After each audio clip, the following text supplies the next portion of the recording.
And this is going to be a tragedy for Australia.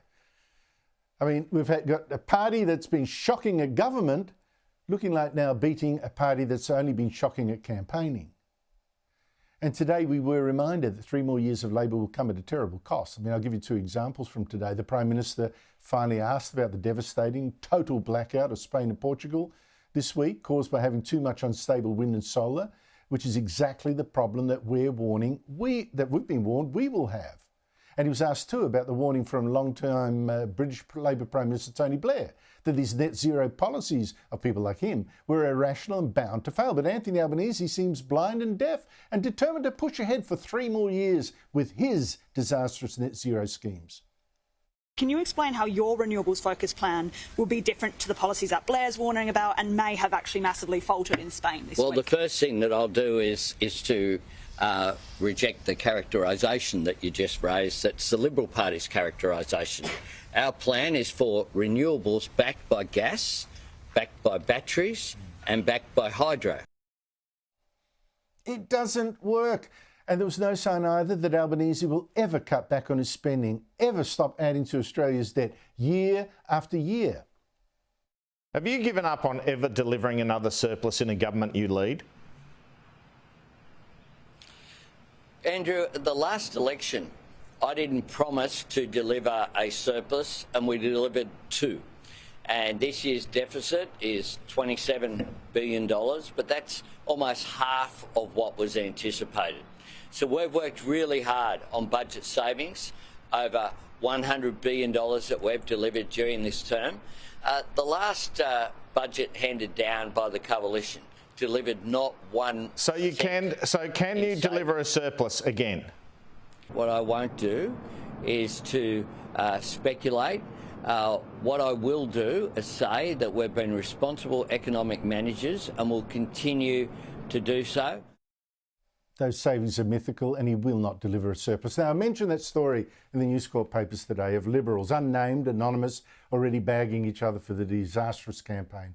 Joining me is the author of that, James Campbell of the Herald Sun. James, great to see you again. Great story. Who is blaming who? Well, I think the backbenchers are blaming the front benchers and the front benchers are blaming the leader's office and everyone's blaming campaign headquarters and campaign headquarters is blaming the ad agency and I don't know who the ad agency is blaming because I don't talk to them, but you get the picture. And the main criticisms? Well, the criticism of the campaign is that the ads were no good, or not good enough, and even when they worked, they weren't. The spending's far too late. They should have been that they haven't learnt modern campaign techniques, that they didn't do anything to deal with the fact that they knew that there was going to be criticism of Dutton. I mean, after the Dunkley by-election, where they went backwards during the course of it, they knew that unless they found a way to soften or manage Dutton's image, Labor had a lot of stuff bullets that they could fire at him, and those bullets would wound. But they did nothing. But the biggest criticism, I suspect, is that they just didn't. They haven't worked. The policy work wasn't done, or if it was done, it wasn't released in time.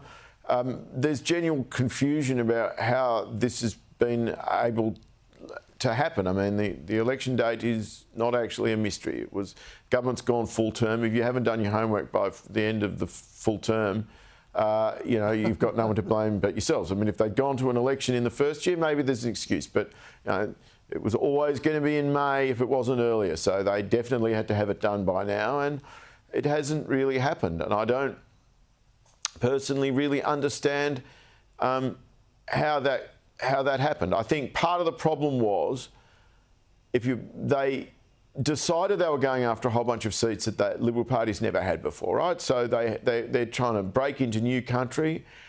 So they needed to understand what motivated those voters, what they would like and what they wouldn't like, and that work wasn't done really. I mean, you would never ever run a campaign that you were trying to win people over in the outer suburban areas of Australia with a policy to sack 41,000 public servants. There's a reason why the Labor Party runs on cuts in its heartland every single election. It's not for sentimental reasons, it's because it works.